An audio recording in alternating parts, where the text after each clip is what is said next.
Good morning and welcome to Take Your Life Back with Ralf Friedrichs. Today we're going to talk about how addiction affects relationships. So this particular segment is not just for the addicted, but also for the people around them. But as always, we're going to mention Dr. Luis Gonzalez from Starting Point.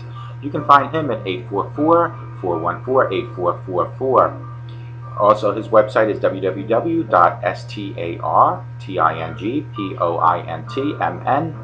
That's startingpointmn.com, like I always tell you folks. And for the first time listeners, Dr. Luis Gonzalez has two sides of his business. I'm sorry, let me just move a little bit here. He has the coaching side, which will walk with you from your addiction to your recovery, hand in hand, 24 hours at a time.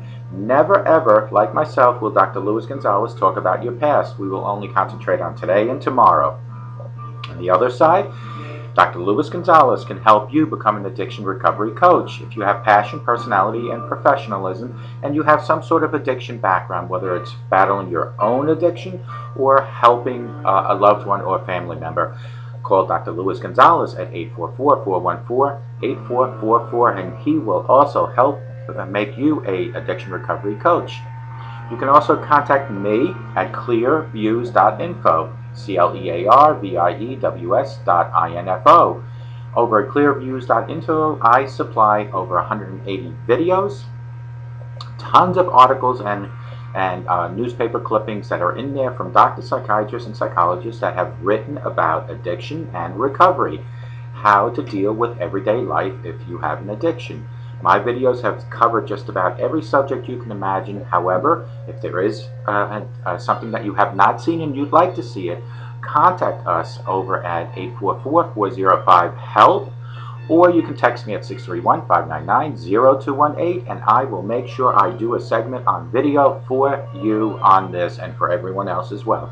You can also, just like Dr. Luis Gonzalez, you can contact me at 844-405-HELP and go to www.clearreform.com. That's CLEARREFORM.com.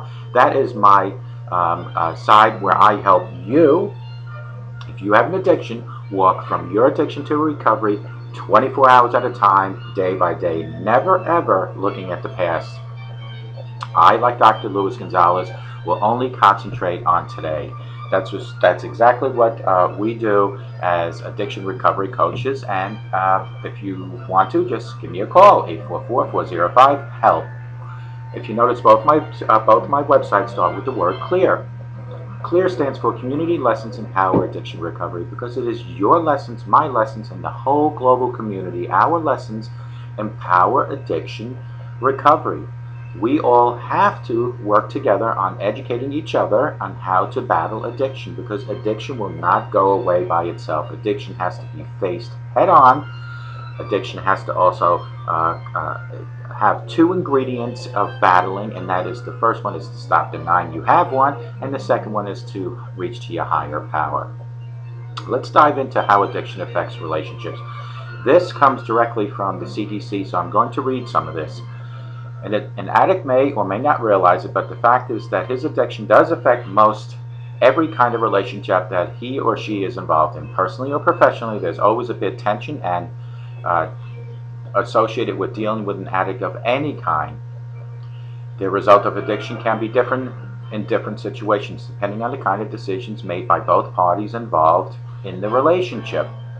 Addiction brings with its detriment what begins as a sniff, a puff, a drag, a swig, a morsel, a splurge, or a fling that can spiral into something beyond control of the person, and before he realizes, he or she is addicted. The thing about addiction and relationships is that both sides can equally be tormented, confused, and helpless. Some may try to understand the addiction, some may give up for a while, and some hang in there till the very end, willing their way through the ordeal of helping the addict get his or her life back. Whatever the situation, the bottom line is that deterioration of relationships is collaterally to any kind of addiction. It affects every person, the spouse, partner, family, friends, colleagues, supervisors, superiors, and even random people they meet every day in everyday's life. Addiction and relationships. A lot of problems accompany an addiction. They grow slowly but culminate into something that can uproot relationships and leave one stranded. There's always going to be a financial burden. The burden of managing finances falls on the shoulders of the sober partner. So somebody, if you're the addicted, your partner has the financial burdens, and if you're the partner, then you will see why I say that you will have this. An addict may not be able to hold a job for very long. He or she may use his or her money on his or her addiction. He may get fired or all of the above. Addictions don't come cheap, and the lengths of an addict will go to make sure that their addiction is being fed is tremendous, and he or she will keep that addiction going strong can from a simple and sneaky to downright devious acts will be performed against the person that has the financial burden in the first place. So the addicted will do whatever it takes to get the money to feed the addiction. In such situation, it becomes the sober's partner's duty to fend for both of them and the family, if any. The sober partner may even have to take extra work, such as an extra job, plan out different strategies, lie and hide the addict's financial incompetence, all in an effort to try to make him get through this without any more stress in the addicted's life. That is true love. If your partner is doing whatever it takes to get you through this addiction, besides my video, I hope that you, as the addicted, will come to the point where you hit rock bottom, and it happens really soon, because you really need to do that, because it's so unfair for the partner of yours to have to carry the weight of your addiction. The emotional upheaval. The very fact that one suffers from addiction is proof that he or she is not emotionally stable. While many may think the addiction is a matter of willpower, which it's not, what is the matter of willpower is to admit that you have an addiction. It may not always be possible for the person to realize that he indeed has a problem. The fear of volatility. The addict's behavior, as stated above, can extremely be unpredictable. He might be ecstatic one day and extremely aggravated the next day. This temperamental behavior can make it difficult for people to be around him or her. Friends and colleagues may just begin to avoid him because of that. But it's the family that has to bear the brunt of the sometimes possible violent outbursts of the addict. Children grow up in such homes can be severely affected, as addiction can be very bad influence. Living in constant fear becomes a second nature for all involved, and this is what we talk about being a role model. And we're going to discuss the 4 things that you should never do in front of your children or in your home, and the 4 things that you should do. We're going to discuss that after this particular segment. But the embarrassment that comes with addiction and a relationship is tremendous, and here's why. The family may or may not let the outside world know that the addiction, but the addict, since he may not be able to think straight for himself, does it automatically. Missing work, foregoing family events, evading responsibilities, creating scenes in public, breaking the law, shrugging off duties, etc., are some of the levels he or she may stoop to. It is only a natural consequence for the family to face embarrassment that these acts have caused. They resort to covering up and making excuses whether and whenever possible to save face. Communication is a problem when there is a partner in a relationship and with a sober partner and an addicted partner. Due to the highly volatile nature that the addict assumes in the throes of addiction, the people around him tend to go into recluse. They close themselves up and the relationship begins to crack. The addict will refuse to accept that there is a problem, and the sober one will constantly be trying to make him realize that he does have a problem. Emotional conflicts ensue, egos clash, harsh words are spoken, and misunderstandings and arguments become a daily affair. It soon becomes close to impossible to communicate with the addict. This situation gets worse if the addict resorts to lying, cheating, and just to support their addiction or their habit, and even starts stealing. Betrayal can never be taken easily by anyone in any relationship. And when there's communication problems and the embarrassment and the emotional, then the frustration and the resentment starts to kick in. Slowly but surely, frustration begins to build up within the people who have to deal with the addict. Whether it's the spouse who has to shoulder all the responsibilities of the codependent addict, a parent who sees the child wasting their life on narcotics, or a child watching his parents extremely violent temperament, annoyance and disappointment fester within them. This was what the children will see. A sense of resentment soon combines with vexation, and the addict is seen as irritant. So now you see the frustration and the resentment. And then the last but not least is the eventual demise of this relationship. While everyone may try to at first to put up with it and for the sake of the relationship, when it becomes apparent that the addict is beyond intervention and the relationship is beyond repair, they may opt to free themselves of the emotional, psychological, financial, and physical burdens that being with an addict brings with it. An addict will find himself getting deserted by one person after another. Everyone will isolate themselves away from the addict. This is why we always talk about you need to start realizing that you have a problem. And I know it's easier said than done because I've been there, I've done it, I get it.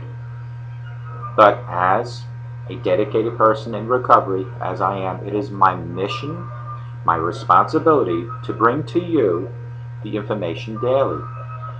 Because I didn't have the pleasure of having, or the opportunity of having somebody day after day, week after week, year after year tell me all the ins and outs, ups and downs of addiction and recovery. So you, as the viewer, benefit from this, and I will continue to do this. Now, once the demise has set in, how to make good on the damage. When the addict finds himself alone at a point in his life that that his narcotic cannot get him out of it, he may have a reality check and decide to make up for the emotional trauma that he has put everyone around him through. What the addict needs to do is accept the problem. The first step is to accept that there is a problem, or he is the problem. If he does not think he has one, there is no way he will be willing to go through with the reprocess of himself or herself, of reforming, of transforming themselves. They first have to admit they have a problem. Introspect and take responsibility.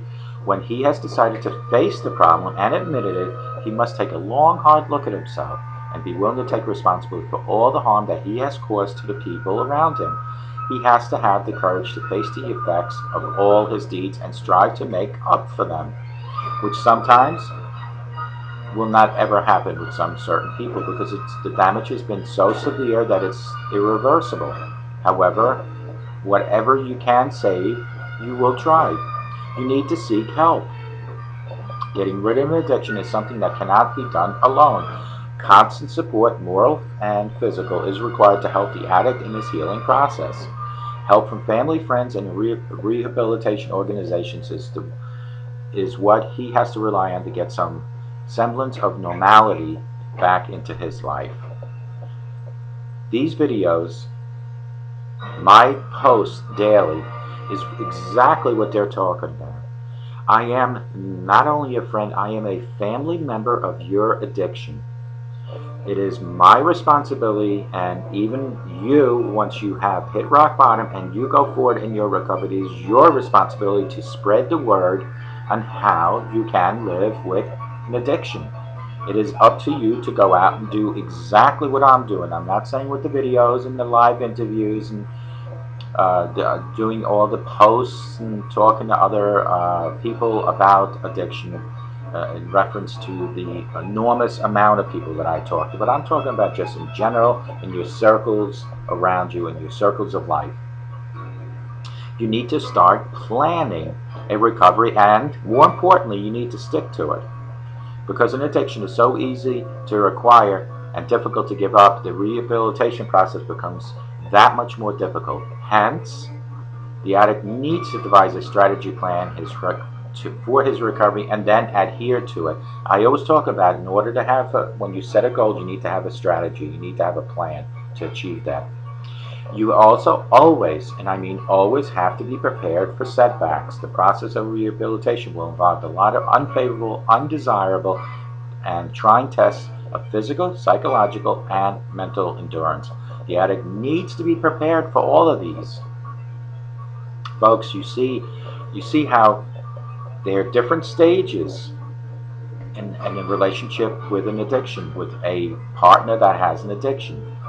And these stages are quite important, that each and every one of these stages is not only recognizable, but also that the persons involved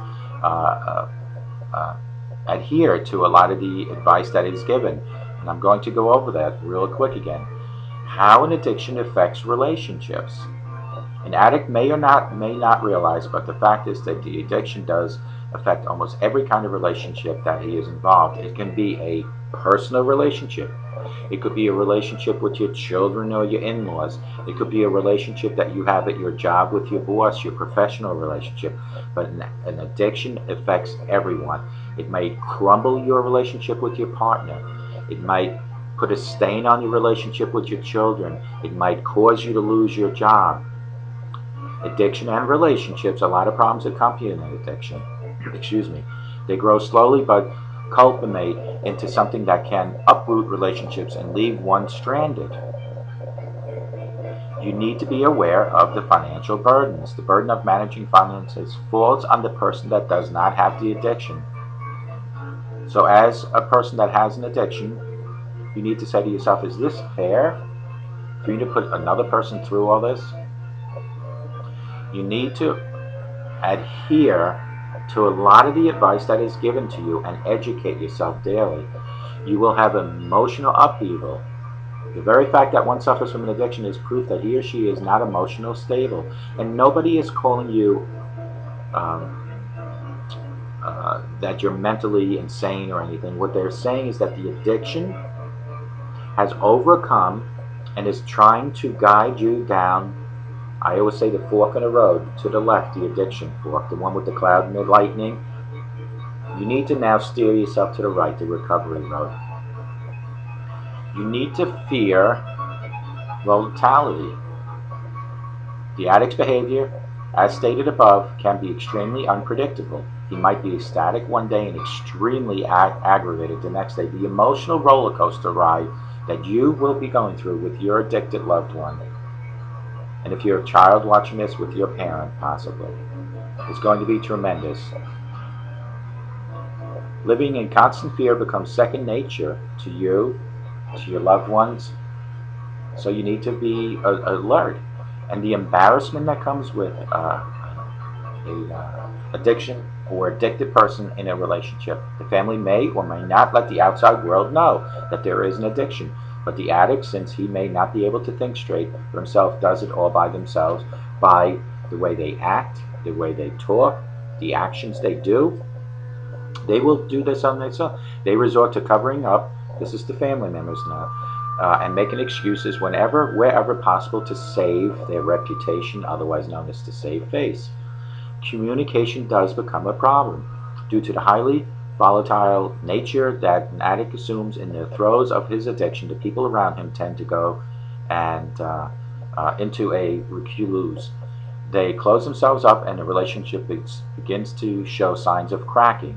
The addict will refuse to accept that he has a problem, and the sober one will constantly be trying to make him realize that he does. Eventually, all that embarrassment and the communication problem, there will be frustration and resentment. Slowly but surely, frustration begins to build up within the people who have to deal with the addict, whether it is the spouse who has the shoulder of all the responsibility of the codependent addict, a parent who sees the child wasting his life on narcotics, or the child watching his parents' extremely volatile temperament, annoyance, and disappointment fester within them. A sense of resentment soon combines with the vexation, and the addict is seen as irritant. And eventually, there will be a demise. While everyone may try it at first to put up with the other person for the sake of the relationship. When it becomes apparent that the addict is beyond intervention, the relationship beyond repair, many opt to free themselves of the emotional, psychological, financial, physical burdens that being with the addict brings with it. An addict will find himself getting deserted by one person after another. So what do you do if you're the addicted person and you have now lost people around you? What do you do when the addict finds himself alone and at a point in his life that his narcotic cannot get him out of anything anymore? He may have a reality check and decide to make up for the emotional trauma, and he has to put everyone around him through that he has put everyone around him through. At this point now, he or she is starting to show some sort of conscious remorse. But the first thing you need to do is you need to accept the problem. The first step is to accept the problem. If he does not think he has one, there is no way he is willing to go through any type of treatment. You have to first be willing to accept it. And you have to take responsibility. When he has decided to face the problem, he must take a long, hard look at himself and be willing to take responsibility for all the harm he has caused to people around him. He has to have the courage to face the effects of all the deeds and strive to make up for them. You need to seek help. Getting rid of an addiction is something that cannot be done alone. Help would be what we're going to discuss in a little while. It could be different programs. It could be a treatment center. Constant support, moral and physical, is required to help the addict in the healing process. Help from family, friends, and rehabilitation organizations is what he has to rely on to get some sort of normal life back. There is no such thing as just sitting there and saying, okay, I know I have a problem, I'm going to stop drinking, or I'm going to stop doing drugs. You need to have an action plan to achieve that goal. Plan the recovery and stick to it. Because an addiction is so easy to acquire and difficult to give up, the rehabilitation process becomes that much more difficult. Hence, the addicts need to devise a strategy plan into recovery and then adhere to it. Be prepared for setbacks, and you will possibly see some. The process of rehabilitation will involve a lot of unfavorable, undesirable, and trying tests of physical, psychological, and mental endurance. The addict needs to be prepared. The addict needs to be prepared. There is one that I need to bring up while it's on my mind, and that is the emotional upheaval, and that comes down to being a role model.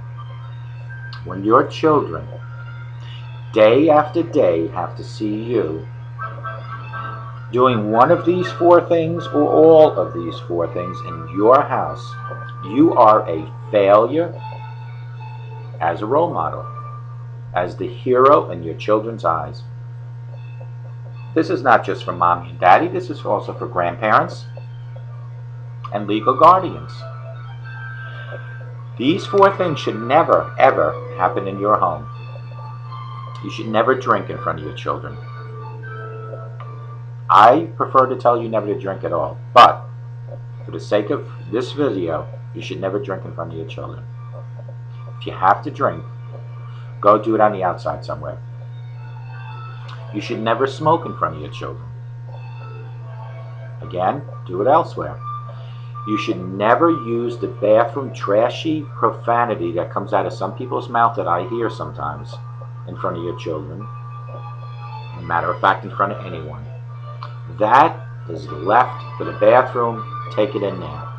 And God forbid, you should never ever physically abuse in front of your children or anywhere else in life.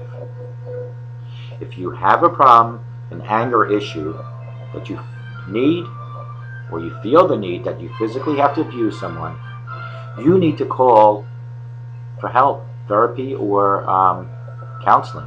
You really do. If you're the victim of physical abuse, you need to call the authorities.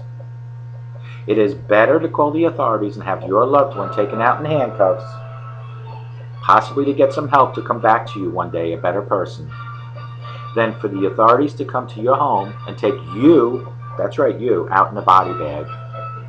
Because you'll never come home. That's irreversible. because you need to make that phone call. The minute somebody puts their hands on you, you need to call 911. Those 4 things should never happen in your home: smoking, drinking, physical, domestic abuse or physical abuse, and profanity.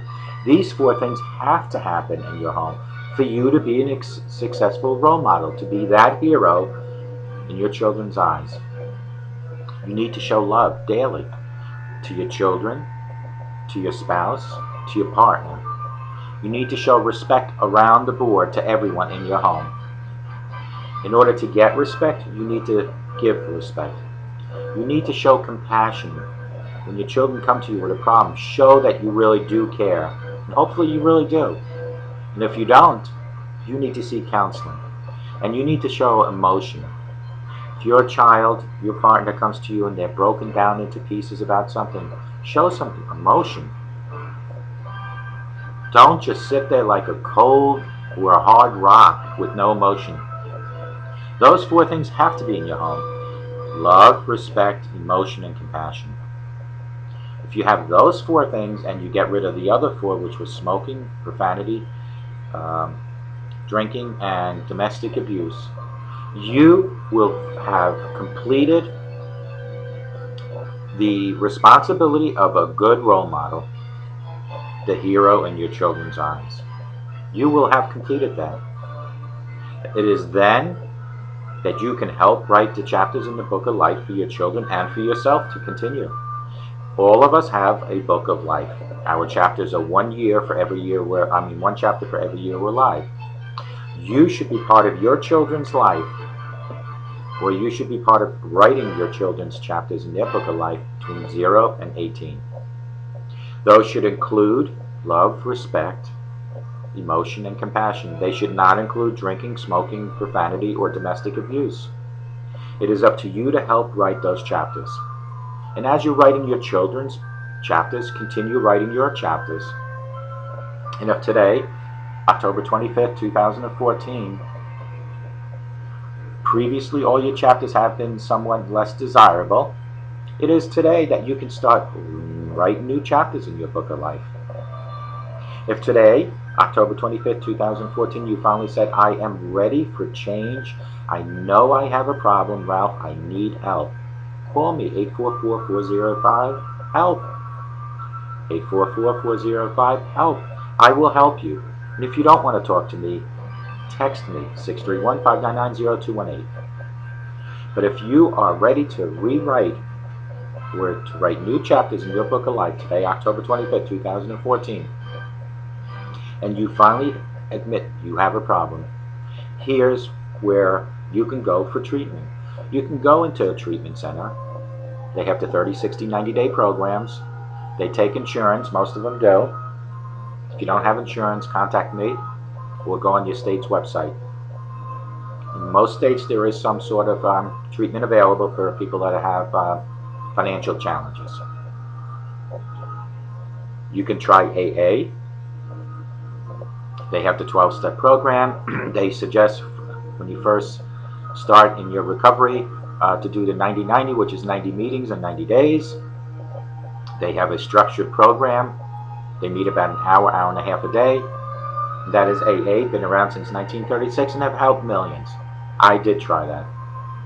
Then I invented my own methods because I needed to be actively involved. It's almost compared to the analogy on the job training. I can't just sit for an hour and a half and expect for me to recover permanently. I needed to be actively involved in the community. I needed to be actively involved in my own home. So I designed clearviews.info, which is my website that I created about a month after sobriety started in my life. Clearviews.info is a webpage that gives you all the community lessons that it can empower your addiction recovery. That's how I started my own methods. Those methods continue to grow to the point where I became so interested in addiction recovery that I seek Dr. Luis Gonzalez, or we seeked each other. From starting point, he is at 844-414-8444. He then let me go through his educational program, and I became an addiction recovery coach. From there, I became branched out even bigger. I started doing videos to the tune of 184 at this point. 184 videos of topics that I have addressed in so many different facets. There might not be a topic for every subject. That's where you come in hand. Suggest some. 631-599-0218. My producer, my wife, Ralf Friedrichs, she suggested this one for today. That's why she's my producer. She helps. But if you have a topic that you'd like me to mention or a personal story, I can air it for you. You can, if you want to, have your name mentioned, or you don't have to. I can also interview you on camera or on audio alone.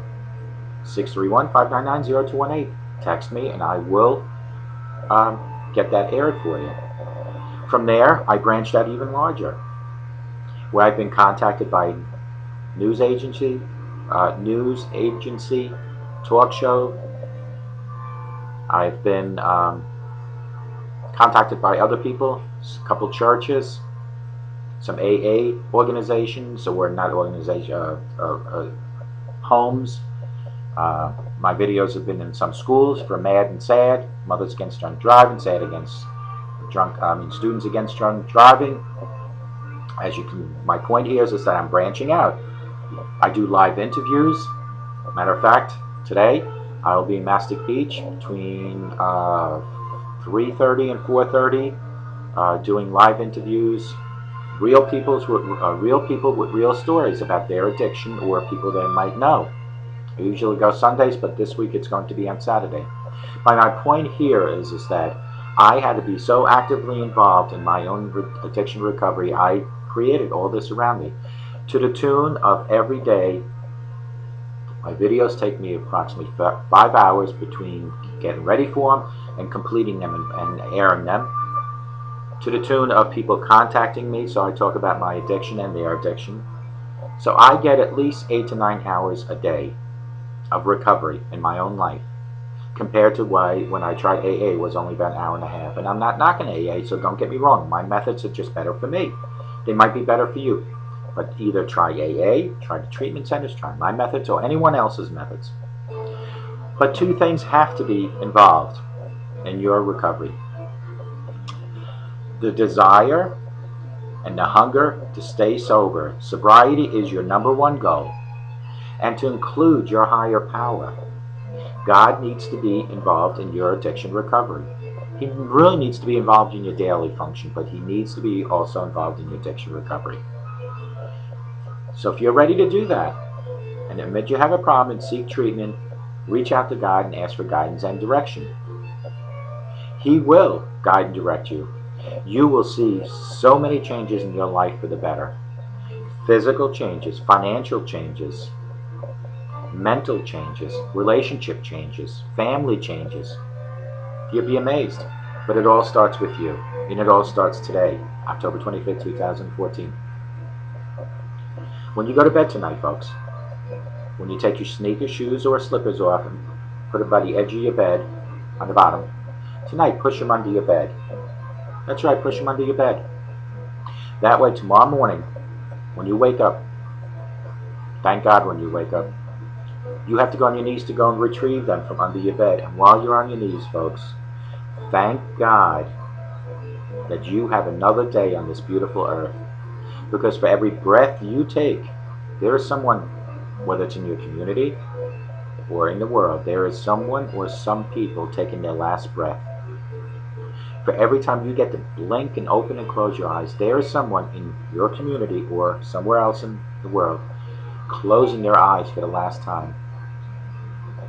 Those people that have took their last breath and closed their eyes for the last time might have not been able to have the chance that you have right now, and that is to change your life.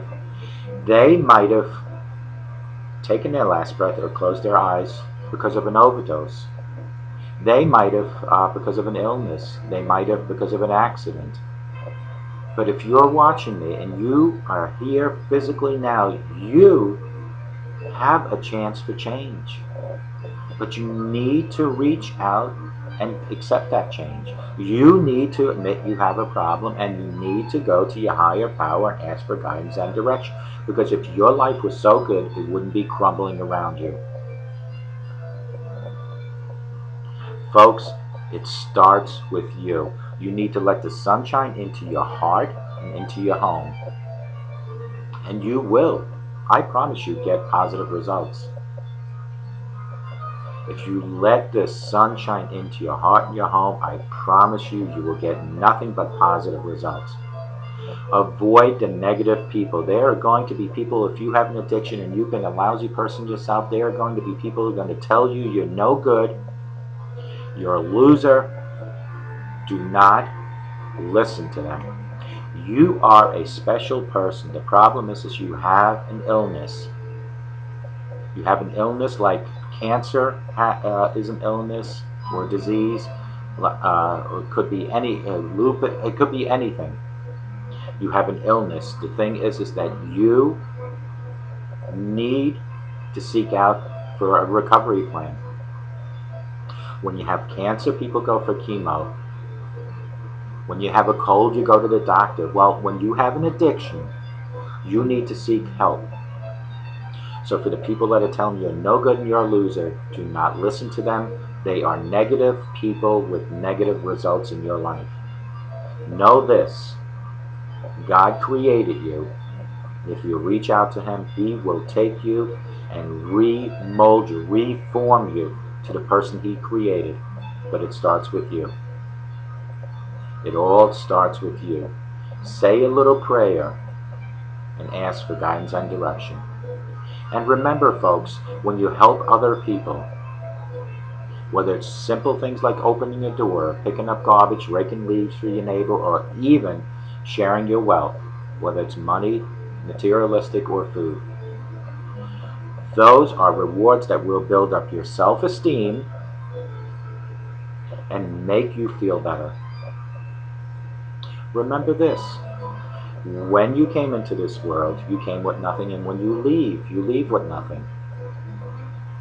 When we move from one house to another, we rent a U-Haul truck to put our personal possessions in there to transport from one house to another, because we're going from one place to another place and we need to have those possessions.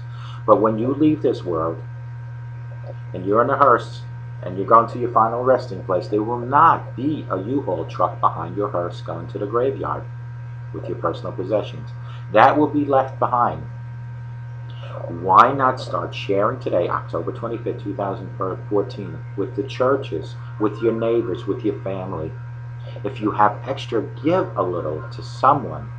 There are people in need out there. They are in need for food, clothing, or just love. When you give, you get. Whether it's respect, whether it's fortune, karma is a very powerful thing. What goes around, or what comes around goes around, or vice versa. It's one of those two. But it's very important you adhere to what I just told you. Start sharing with other people. Folks, I have been a caring person all of my life. However, what made me appear as not the person that I really am is my addiction. In the years that I was just drinking away, I appeared to be a bad person.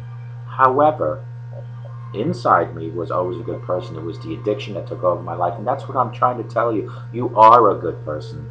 You are a special person. You have an addiction, and you need to learn to fight and live with it. Even when you are in recovery, as long as I have been, you still have an addiction. The difference is that you now know how to deal with it on a daily basis. And by doing what I'm doing, by testifying, by going out and helping other people, educating them, you will find that you become stronger and stronger in your daily living and recovery. But to merely just say, I have a problem and stop drinking, and expecting that problem to just fade away it's a thought that won't come true. You need to daily educate yourself and educate others. You need to stay away from the negative people daily. Those negative people will do whatever they can to bring you down and suck you into their life. But if you include God in your life and let the Son into your heart and your home, you will get nothing but positive results. You will see Him financially. You will see Him physically, emotionally. But it starts with you. Folks, addictions do affect relationships. You're going to have financial burdens. You're going to have emotional issues. You're going to have fear. You're going to have plenty of embarrassment. You're going to have communication issues. You're going to have frustration and resentment. You eventually might not have a relationship, but you're going to have to make good on the damage you caused. First way to start making good is to admit you have a problem, and then take responsibility for your problem, and then seek the help for your problem, and then plan a action plan for your problem and stick to it, and always be prepared for a setback. And if you do have a setback, otherwise known as a trigger, otherwise known as a relapse, find out what caused it so you don't have it again. But if you do have a relapse, folks, I will tell you right now, dust your knees, stand straight up, stick your chest out, find out what caused it, and keep moving forward. Because I am waiting for you. I am here to help you take your life back. Remember, a sober today will definitely give you a better tomorrow. Let the sunshine into your heart and into your home, and enjoy nothing but positive results. Folks, have a great weekend, and more importantly, have a sober weekend, and God bless you.